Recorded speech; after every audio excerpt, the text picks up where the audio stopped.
জনগণ দিয়ে এই রাস্তার জন্য সঠিক ব্যবস্থা এই কন্ট্রাক্টরের নেওয়া হবে। সঠিক ব্যবস্থা এই কন্ট্রাক্টরের নেওয়া হবে।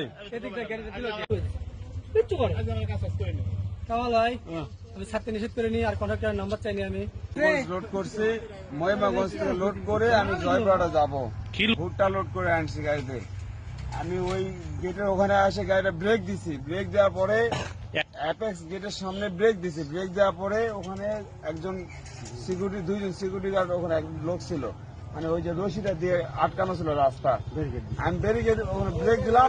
ব্রেক দেওয়ার পরে ওনারা বলতেছে বাইপাস দিয়ে ঢোকো, বাইপাস দিয়ে নতুন রাস্তাতে ঢোকো। আমি বললাম আমি রাতের বেলা তো এই দিকে গেছি, আমাকে আর ঢুকতে দিল না, জোর করে তারা ওই দিকে ঢুকাই দিয়েছে। আমি বললাম যে যাবে গাড়ি, লোড গাড়ি করছে, গাড়ি তো অনেক গাড়ি গেছে, যাও। এই কথা বলে আমার গাড়িটা ঢুকাই দিয়েছে। গাড়ি পড়ে গেছে আর ওরা পালায় গেছে। আমি আর কি করবো ভাই আপনাদেরকে বলেন। এইভাবে ঢোকাই দিয়ে গাড়িটা পড়ে গেল, তখন পালায় গেল। এখন এইভাবে একটা মানে গাড়ির ক্ষতি, মালের ক্ষতি, সবকিছুর ক্ষতি করে তারা চলে গেছে এইভাবে। এটা কেমন ধরনের আপনাদের এই এলাকার সবার কাছে, এই এলাকার কাছে এবং এলাকার সবার কাছে এটা সঠিক আমি একটা বিচার চাচ্ছি। আপনারা আমাকে দয়া করে এটা সুষ্ঠু একটা সমাধান করে দিবেন। ছুটি দেওয়া আমি তো নিষেধ করে গেলাম।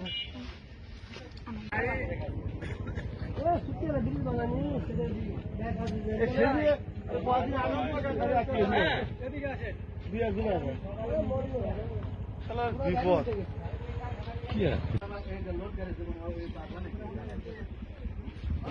দাবা না দিলে পাগলা দাবা দাও না।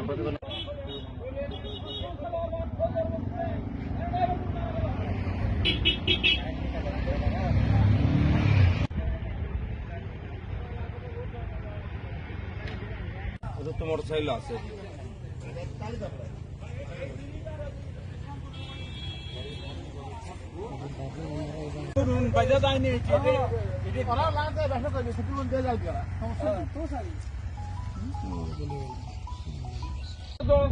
কামাল? হ্যাঁ কামাল। আর কে? এর নামটা কি? দুলু। কিছু নাই, শোনেন আমি ঢুকবো না এই রাস্তায়, আমাকে জোর করে সিকিউরিটি গার্ডরা ঢুকাই দিল কোম্পানির সামনে সামনে। দিনমজুরি, হ্যাঁ দিনমজুরি, ওই আপনার আগে দিলাম, দিলাম, সিট দিলাম। এই রাস্তার তো গাড়ি ঘোরানোর জন্য যে অ্যাঙ্গেল লাগে,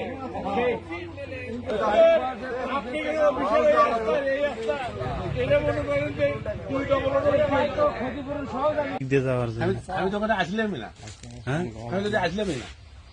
আসলেন না? না, আচ্ছা এই বিষয়ে আমি ঢাকা গেছি 4 দিন হলে আমি আজকে সকালবেলা হেঁটে আমি বারবার বলেছি এখানে জানো আগে যেন গাড়ি ছাড়া হয় না। আসসালামু আলাইকুম। বারবার বলে গেছি, কাউ করে গেছি আমি যে আমরা ধানের ব্যবসা করি, আমাদের তো ধানের গাড়ি হয় 7 লাখ টাকা গাড়ি ধানের দাম, তাহলে আমাদের গাড়ি উল্টে যায়, তাহলে আমাদের কামালের কাছে নাম্বার নেই, তাহলে নাম্বারটা কামাল পায় না কেন, নাম্বার কেটে না কেন, তাহলে আমাদের এখানে যে এত বড় ক্ষতি হলো।